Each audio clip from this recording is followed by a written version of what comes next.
मैं घोषणा करता हूं कि अगले वित्तीय वर्ष से बेरोजगारों को हर महीने बेरोजगारी भत्ता दिया जाएगा। मैं घोषणा करता हूं कि छत्तीसगढ़ की संस्कृति और विरासत को सहेजने और संजोने के बाद छत्तीसगढ़ को प्रगति के पथ पर अनवरत आगे बढ़ाने के लिए राज्य में छत्तीसगढ़ राज्य नवाचार आयोग का गठन किया जाएगा।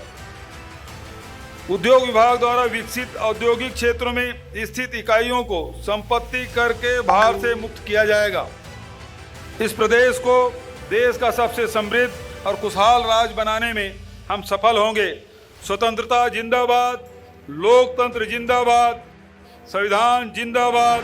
नमस्कार, मेरा नाम यशवंत सौर, आप देखना शुरू कर चुके हैं भिलाई टाइम्स और आज 74वें गणतंत्र दिवस है और आप सबको ढेर सारी बधाइयाँ। मुख्यमंत्री भूपेश बघेल आज जगदलपुर में थे और जगदलपुर में उन्होंने ध्वजारोहण किया, तिरंगा लहराया। तिरंगा लहराने के साथ साथ उन्होंने छत्तीसगढ़ के लिए बहुत सारी घोषणाएं की हैं। घोषणाएं बहुत सारी हैं, सबके लिए है, बहुत कुछ है, तो बताना लाजमी बनता है कि मुख्यमंत्री भूपेश बघेल ने आज गणतंत्र दिवस के अवसर पर क्या कुछ घोषणा किया है और इसमें युवाओं के लिए है, उद्योगपतियों के लिए है, गरीबों के लिए है, किसानों के लिए है, सबके लिए कुछ ना कुछ है। तो शुरुआत करते हैं घोषणाओं से। इसमें सबसे बड़ी जो घोषणा है, बेरोजगार युवाओं को बेरोजगारी भत्ता। लंबे समय से मांग थी और लंबे समय से इसकी मांग को लेकर लगातार प्रदर्शन होते थे, धरना होते थे। भाजपा यहाँ पे चूंकि बहुत एग्रेसिव इस पे काम भी कर रही थी। पिछले दिनों रायपुर में एक बड़ा प्रदर्शन हुआ था बेरोजगारी भत्ता को लेकर। तो अब शायद भाजपा के युवा मोर्चा के पदाधिकारी जो थोड़ा है शांत बैठेंगे। शांत बैठेंगे मतलब कि उन्हें थोड़ी राहत मिलेगी, उनकी मांग चूंकि पूरी हो चुकी है, क्योंकि भाजपा इसको भुनाएगी कि हमने मांग की थी और हमारी मांग पर मुख्यमंत्री भूपेश बघेल ने घोषणा की है। जबकि ये जो है कहीं ना कहीं कांग्रेस की जब सरकार नहीं बनी थी और कांग्रेस जब चुनाव लड़ने के लिए मैदान में थी 2018 में, तब कांग्रेस ने घोषणा किया था, वादा किया था, लेकिन अब उस पर अमल होना शुरू हो चुका है। मुख्यमंत्री भूपेश बघेल ने आज ऐलान कर दिया है कि जो बेरोजगार युवा है उन्हें बेरोजगारी भत्ता दिया जाएगा। बेरोजगारी भत्ता कितनी होगी ये अभी स्पष्ट नहीं है, आने वाले दिनों में, कुछ दिनों में ये क्लियर हो जाएगा। इसमें बताया गया कि अगले वित्तीय वर्ष यानी कि जो मार्च के बाद जो अप्रैल आएगा, 2023-24 वाला जो वित्तीय वर्ष रहेगा, इस वित्तीय वर्ष से युवाओं को, जो बेरोजगार युवा है जिनके पास कोई काम नहीं है, जो पढ़े लिखे बेरोजगार युवा है, उन्हें जो है बेरोजगारी भत्ता दिया जाएगा। घोषणा नंबर पहला तो घोषणा हो गया। दूसरे घोषणा बता दूं मैं, प्रदेश में आदिवासी पर्व पर सम्मान निधि की घोषणा मुख्यमंत्री भूपेश बघेल ने की है। आगामी वित्तीय वर्ष से सरकार बस्तर संभाग, सरगुजा संभाग, प्रदेश के अनुसूचित क्षेत्रों में आदिवासी समाज के पर्वों के उत्तम आयोजन में के लिए प्रत्येक ग्राम पंचायत को 10,000 रुपये प्रतिवर्ष प्रदान करेगी। अच्छी बात है भाई, आप जो आयोजन होंगे आदिवासी जो समाज है उनके लिए, जो कहीं ना कहीं बहुत सारे आयोजन होते हैं, बहुत सारे पारंपरिक आयोजन होते हैं, उसके लिए सरकार जो है अब राशि देने वाली है, 10,000 रुपये की निधि देने वाली है। तीसरी महत्वपूर्ण जो घोषणा है, महिला उद्यमिता को प्रोत्साहन के लिए है कि योजना शुरू की गई है। महिला उद्यमियों, महिला व्यवसायी और महिला स्टार्टअप को बढ़ावा देने के लिए, व्यापार स्थापित करने के लिए नवीन योजना शुरू की जाएगी। नवीन योजना क्या कुछ होगा ये आने वाले दिनों में अपडेट हो जाएगा, बता दिया जाएगा। योजना का नाम नहीं बताया गया है, लेकिन महिलाओं के लिए उनके स्वरोजगार, आत्मनिर्भर बनाने के लिए, उन्हें स्वरोजगार से जोड़ने के लिए सरकार एक योजना लेकर आने वाली है। तो वो एक योजना आज एक अनाउंसमेंट हुआ, भूपेश बघेल ने किया है। चौथी बड़ी जो घोषणा है, छत्तीसगढ़ राज्य में नवाचार आयोग का गठन किया जाएगा। छत्तीसगढ़ की संस्कृति और विरासत को सहेजने और सजोने के लिए, छत्तीसगढ़ को प्रगति पथ पर अनवरत ले जाने के लिए छत्तीसगढ़ में जो है नवाचार आयोग का गठन किया जाएगा। ये शायद देश का पहला राज्य है जहां पे नवाचार के लिए अलग से आयोग रहेगा, जिसमें तमाम लोग काम करेंगे। नवाचार क्या कर सकते हैं, इनोवेशन क्या कुछ हो सकता है, उस पर ये काम करेगा। घोषणा नंबर 6वां है, जो राज्य में अलग से ग्रामीण उद्योग नीति बनाई जाएगी। क्योंकि सरकार, छत्तीसगढ़ की जो भूपेश सरकार है, कांग्रेस की जो सरकार है, वो गांव को समृद्ध करने के लिए, गांव को आर्थिक रूप से सक्षम बनाने के लिए लगातार काम कर रही है। चाहे वो गौठान हो, चाहे वो रूरल इंडस्ट्रीज हो, उस पर काम किया जा रहा है। तो जो आज जो घोषणा मुख्यमंत्री भूपेश बघेल ने की है, वो मैं बता दूं, कुटीर उद्योग आधारित ग्रामीण अर्थव्यवस्था को सुदृढ़ बनाने, रोजगार और लोगों की आय बढ़ाने के लिए ग्रामीण उद्योग नीति बनाई जाएगी। इस पर भी काम शुरू कर दिया जाएगा।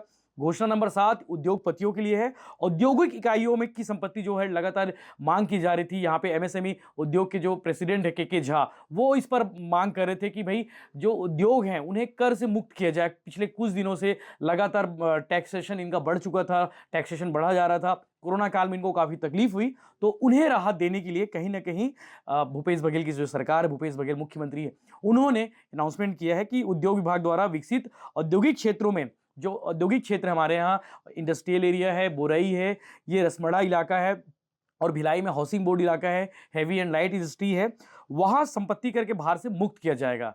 ये भार मुक्त क्या होगा, कर भार मुक्त क्या होगा, इस पे डिटेल आने वाले दिनों में आ जाएगा।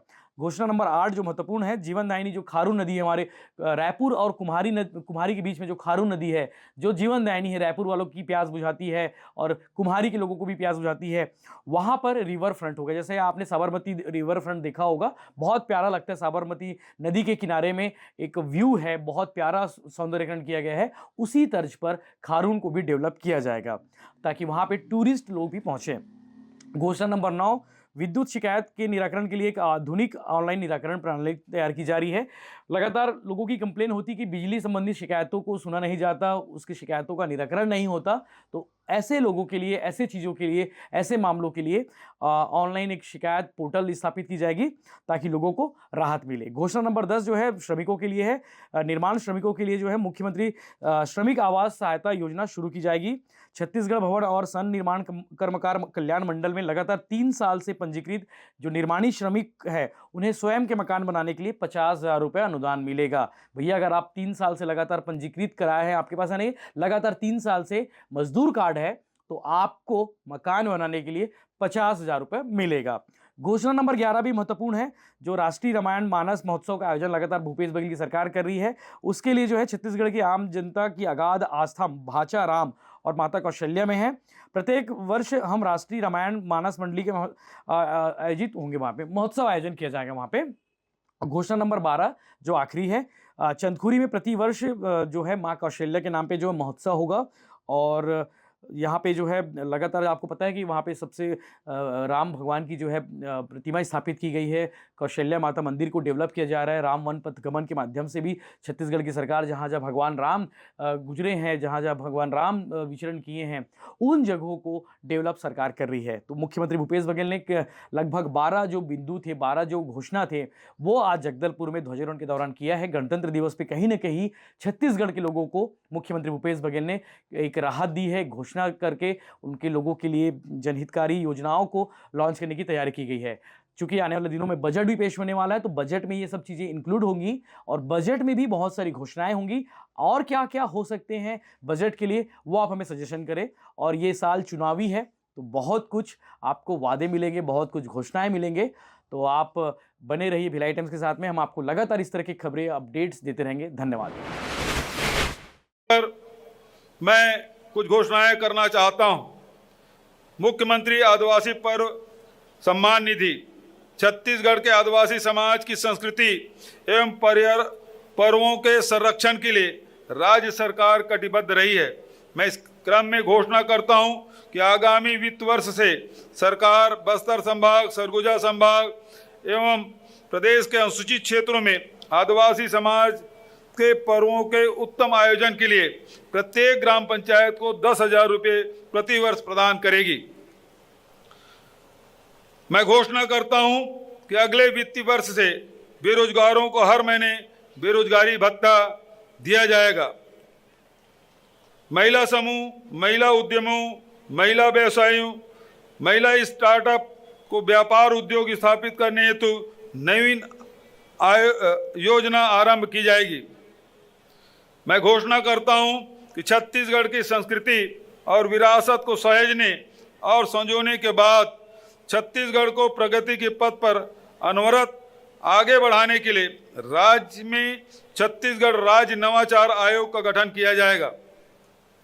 रायपुर एयरपोर्ट में यात्री सुविधाओं को बढ़ावा देने, एयरपोर्ट क्षेत्र के वाणिज्यिक विकास और रोजगार सृजन के लिए मैं स्वामी विवेकानंद विमानतल के पास एरो सिटी विकसित किए जाने की घोषणा करता हूं।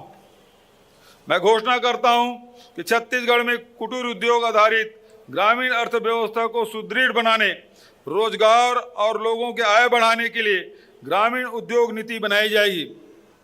उद्योग विभाग द्वारा विकसित औद्योगिक क्षेत्र में स्थित इकाइयों को संपत्ति कर से उद्योग विभाग द्वारा विकसित औद्योगिक क्षेत्रों में स्थित इकाइयों को संपत्ति कर के भार से मुक्त किया जाएगा। रायपुर और दुर्ग जिले के जीवनदायिनी और जन आस्था का केंद्र खारून नदी व्यापार और मनोरंजन का भी एक महत्वपूर्ण केंद्र है। खारून नदी पर उत्कृष्ट रिवर फ्रंट विकसित करने की घोषणा मैं करता हूं। बिजली बिल हाफ योजना को मिले उत्कृष्ट प्रतिसाद के बाद मैं घोषणा करता हूं कि बिजली उपभोक्ताओं की सुविधाओं के लिए अत्याधुनिक ऑनलाइन शिकायत एवं निराकरण प्रणाली विकसित की जाएगी। छत्तीसगढ़ भवन अन्य सन्निमान कर्मकार कल्याण मंडल में लगातार 3 साल पंजीकृत निर्माणी श्रमिकों को स्वयं मकान बनाने हेतु 50,000 रुपये अनुदान देने की नई योजना लाई जाएगी।